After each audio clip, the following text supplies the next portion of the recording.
واذكروا الله كثيرا لعلكم تفلحون. Bismillahirrahmanirrahim. Kembali kita membaca Muhammadun Rasulullah al-Insanul Kamil, bahwa semua para nabi Allah Subhanahu wa taala mereka mempunyai wajah dan badan yang tampan, mempunyai badan yang atletis, mempunyai badan yang bagus, dan mempunyai wajah yang tampan yang bagus. Dan Rasulullah sallallahu alaihi wasallam tentu saja adalah orang yang paling bagus. Maka dikatakan oleh Abu Yahya As-Sayyid Muhammad bin Alawi Al-Maliki, di antara yang harus kita yakini bahwa tidak akan pernah ada lagi makhluk yang bernama manusia yang sebelum atau sesudah beliau yang lebih sempurna daripada Nabi besar Muhammad sallallahu alaihi wasallam. Maka sangat pantas ketika ada sahabat bernama Hassan bin Thabit berkata, "Khuliqta mubarra'an min kulli aibin ka'annaka qad khuliqta kama tasha'u." Wahai Nabi besar Muhammad, engkau diciptakan tanpa ada kekurangan sama sekali. Seakan-akan engkau memilih sendiri apa yang diperlukan oleh Anda. Nabi besar Muhammad sallallahu alaihi wasallam dan nabi-nabi yang lain diciptakan dalam kondisi tampan agar orang betul-betul tertarik mendengarkan dakwah. Itu adalah hikmah yang disampaikan oleh para ulama. Adapun wajah Rasulullah sallallahu alaihi wasallam, suatu saat Sayyidina Ali berkata bahwa lam yakun bil mutahham wala mukaltham wa kana fi wajhihi tadwir. Rasulullah sallallahu alaihi wasallam wajahnya itu tidak mutahham. Al mutahham itu yang banyak lemak, yang sangat gemuk. Mutahham. Jadi Rasulullah sallallahu alaihi wasallam wajahnya tidak mutahham. Wala mukaltham. Al mukaltham tidak bulat sepenuhnya. Akan tetapi di wajahnya ada sedikit tadwir, agak bulat tapi tidak sepenuhnya, sedikit. Jadi agak bulat sedikit. Itu adalah wajah baginda Rasulullah sallallahu alaihi wasallam. Tentu saja kita tahu bahwasanya tidak boleh siapapun menggambar wajah Rasulullah sallallahu alaihi wasallam. Apapun yang akan kita sifati tentang wajah baginda Rasulullah sallallahu alaihi wasallam, maka sifat yang kita menyifatinya itu pasti kalah daripada hakikat yang sebenarnya. Tapi ulama-ulama dan para sahabat memberikan gambaran ini agar kita ketika melihat sosok tampan dan lain sebagainya mengingat tentang ketampanan baginda Rasul sallallahu alaihi wasallam. Kata Sayyidatuna Aisyah radhiyallahu taala anha bahwa ketika Rasulullah sallallahu alaihi wasallam bahagia, tampak wajahnya bercahaya, tampak kebahagiaan itu menjadikan wajahnya seperti bulan purnama, indah dan sejuk dipandang. Begitu juga dengan orang-orang yang lain yang mensifati baginda Rasulullah sallallahu alaihi wasallam. Suatu saat Sayyidina Jabir ibnu Samurah ketika sedang bulan purnama, ternyata beliau berjalan dan bertemu dengan Rasulullah sallallahu alaihi wasallam. Dia berkata, kemudian saya melihat wajah Rasulullah. Setelah melihat, saya melihat kembali ke bulan purnama. Saya lihat kembali wajah Rasulullah. Saya lihat kembali bulan purnama. Maka wajah Rasulullah sallallahu alaihi wasallam lebih sejuk, lebih indah, lebih nyaman dipandang daripada bulan purnama. Sallallahu alaihi wa ala alihi wa sahbihi wasallam. Wa ajmalu minka lam tara qattu 'ainun wa atyabu minka lam talidin nisa'u. Khuliqta mubarra'an min kulli 'aibin ka'annaka qad khuliqta kama tasha'u. Pipi baginda Rasul sallallahu alaihi wasallam. Adapun pipi Rasulullah sallallahu alaihi wasallam, para sahabat dan para ulama mengatakan bahwa Rasulullah sallallahu alaihi wasallam asyalal khaddain. Asyalal khaddain kata ulama adalah beliau itu istitalah. Wajahnya bukan bulat penuh seperti dijelaskan tadi, tapi sedikit memanjang. As'alal khaddain ini adalah tulang di atas pipi ini tidak terlalu menonjol, tidak terlalu menonjol.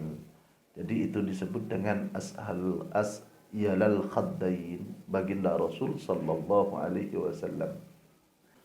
Saudaraku yang dimuliakan oleh Allah Subhanahu wa taala, kita sekarang berbicara tentang ainun Nabi sallallahu alaihi wasallam, mata baginda Rasul sallallahu alaihi wasallam, di mana Allah Subhanahu wa taala dalam Al-Qur'an berfirman ketika dalam Isra dan Mi'raj baginda Rasul sallallahu alaihi wasallam, ma zaghal basaru wa ma tagha, bahwa pandangan Rasulullah sallallahu alaihi wasallam itu tidak berpaling dan tidak melewati batas, yakni beliau ketika memandang itu, pandangan beliau itu terarah dan tajam. Disebutkan dalam beberapa keterangan bahwa Rasulullah sallallahu alaihi wasallam dapat melihat di waktu yang terang atau waktu yang gelap. Bahkan dalam keterangan hadis yang lain, Rasulullah sallallahu alaihi wasallam juga dapat melihat ke belakang sebagaimana beliau melihat ke depan. Rasulullah sallallahu alaihi wasallam disebutkan oleh para wasifihi adalah azimul ainain. Bola mata beliau itu besar. Besar maksudnya seimbang dengan wajah beliau dan badan beliau. Dan ahdabul ainain, bulu mata beliau panjang dan lentik. Dan Rasulullah sallallahu alaihi wasallam ad'ajul ainain. Rasulullah sallallahu alaihi wasallam ad'ajul ainain, dalam riwayat lain disebutkan ashkalul ainain, di mana yang hitam itu hitam dan yang putih ini ada sedikit merah. Sedikit merah itu sedikit saja, yakni putih, sangat putih, kemudian ada sedikit merahnya, itu disebut dengan ashkalul ainain. Ketika Rasulullah sallallahu alaihi wasallam berpaling untuk melihat dan menengok seseorang, maka beliau akan berpaling dengan semua badannya. Beliau tidak berpaling hanya kepalanya saja, akan tetapi iltafata jami'an ay bi jasadihi, menghadap kepada orang tersebut. Beliau disifati juga bahwa Rasulullah sallallahu alaihi wasallam khafidul basar, yakni beliau lebih banyak memandang ke bumi daripada mendongakkan kepala melihat ke langit. Beliau banyak tertunduk dalam kondisi sehari-hari beliau. Itu adalah tentang ainun Nabi sallallahu alaihi wasallam.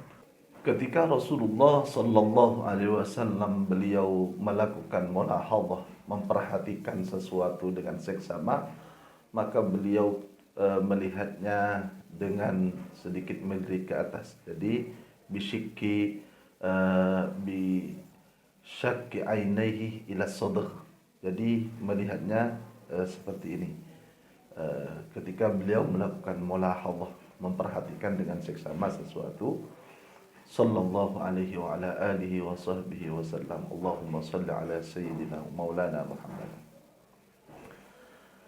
Adapun ar-ra'su wal jabin, kepala dan dahi baginda Rasulullah sallallahu alaihi wasallam, dikatakan bahwa Rasulullah sallallahu alaihi wasallam dakhmar ra'si, yakni kepala beliau besar, tidak kecil, yakni besar ini sesuai dengan badan beliau sallallahu alaihi wasallam.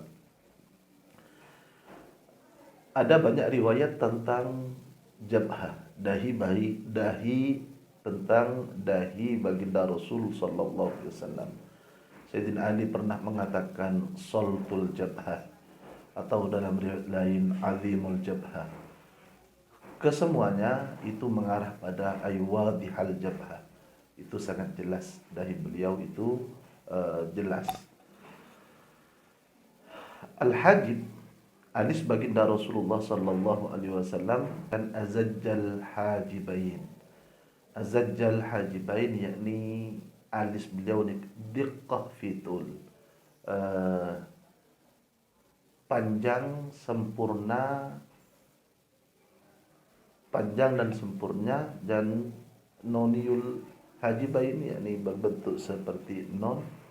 Dan ulama berbeda pendapat tentang apakah di dahi beliau, alis beliau ini bersambung atau tidak. Karena memang Rasulullah sallallahu alaihi wasallam di antara di sini ini ada cahaya, dan biasanya ada seperti embun keringat ketika beliau marah. Di sini ada sedikit. Jadi dalam ini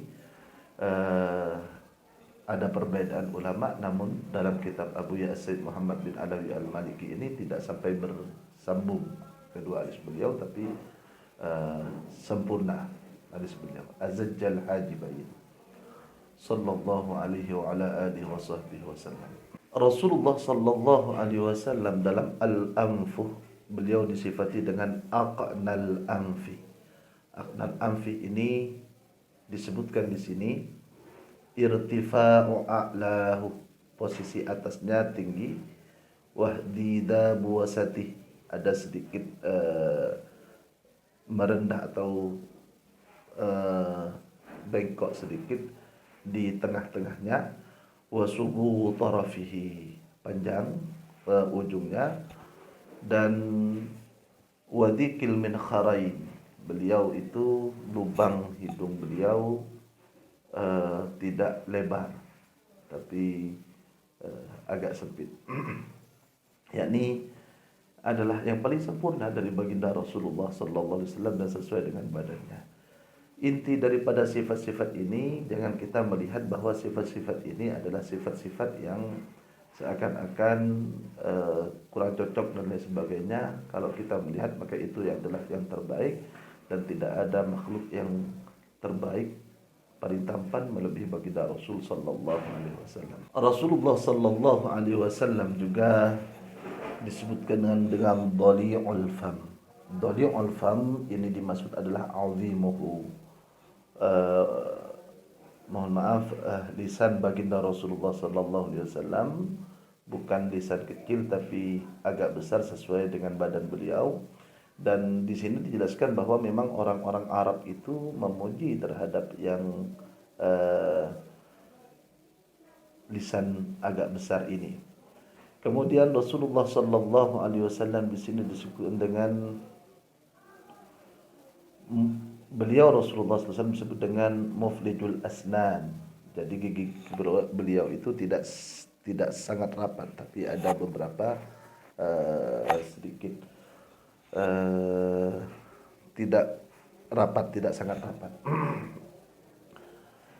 Disebutkan juga bahwa beliau itu disebut asnabul fam. Asnabul fam, beliau itu baunya harum. Bau mulut beliau itu harum. Beliau juga disebut dengan aflajus thaniyatain. Yakni barraq, yakni terang, putih, dan sedikit bercahaya di antara 4 gigi yang ada di sini.